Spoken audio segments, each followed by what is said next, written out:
Halo, selamat malam. Jumpa lagi dengan saya Hendra Jayadi.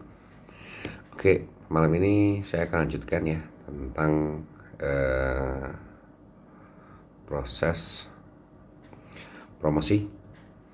Jadi kemarin kita bagi dua promosi, yaitu ATL dan WTL. Kalau minggu lalu yang kita bahas tentang WTL, Below the Line, dimana activity ini memberikan kita ruang untuk berinteraksi dengan customer secara langsung di lapangan. Nah, activity yang kedua adalah ATL. Apa itu ATL? ATL adalah activity above the line ya, dimana kita menyampaikan pesan satu arah. Dalam arti satu arah ini kita tidak berkomunikasi langsung dengan customer, tapi kita memberikan pesan yang tersirat misal di suatu media. Oke, saya akan berikan beberapa contoh dari teknologi yang sekarang kita gunakan sampai yang zaman dulu. Kita bahas dulu zaman dulu ya. Kalau zaman dulu mungkin yang masih digunakan sampai sekarang, pertama spanduk, banner pohon gitu kan, banner. Itu yang masih kita gunakan sampai saat ini.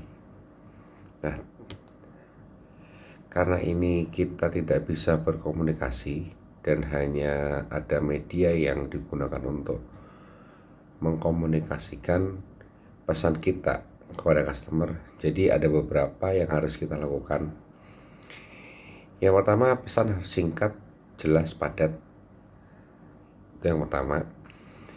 Yang kedua, kasih warna menarik ya, karena ini kan hanya satu arah. Dalam arti kita hanya, misalkan kita motor lewat, itu harus mencolok.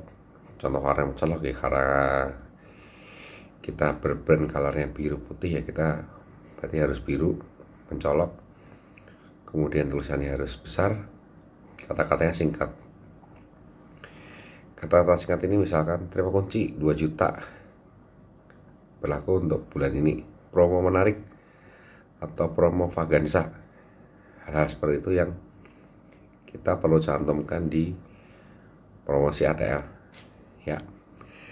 Jadi singkat, jelas, padat. Nah, untuk kuantitinya, kalau kita ngomong kuantiti, sebenarnya untuk misalkan kita ngomong banner,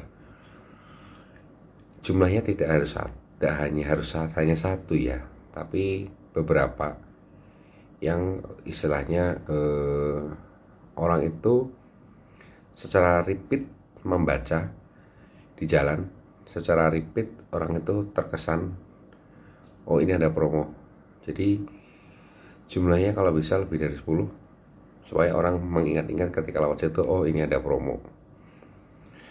Oke, untuk kita menggunakan teknologi yang sekarang, kita ada Instagram, ada TikTok, ada YouTube, ya, ada Facebook.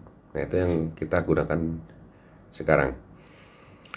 Nah, kalau Instagram, ya jelas kita harus bikin kayak seperti fanpage ya. Kita followersnya berapa. Setidaknya followers itu yang nge-like postingan-postingan kita harus bikin feed, kita harus bikin story gitu kan.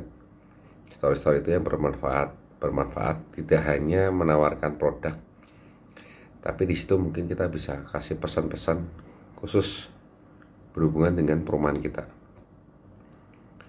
Kemudian kita sekarang ada TikTok, FYP gitu kan. Kita harus ikutin aja tren-tren yang sekarang, misalkan pakai joget atau pakai gambar, bisa dilakukan. Kemudian media lain yaitu media YouTube. Nah, media YouTube itu cukup unik ya. Kita kalau memang tidak cukup trending, agak susah. Tapi kebanyakan kita bisa pergunakan Facebook. Facebook udah cukup terkenal, udah dari lama. Kemudian ada IG dan TikTok ya.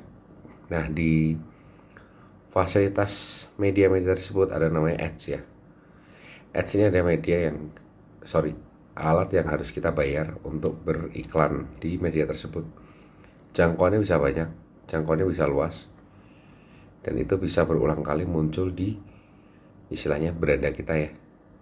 Oke, itu aja tips dari saya tentang upload online. Terima kasih.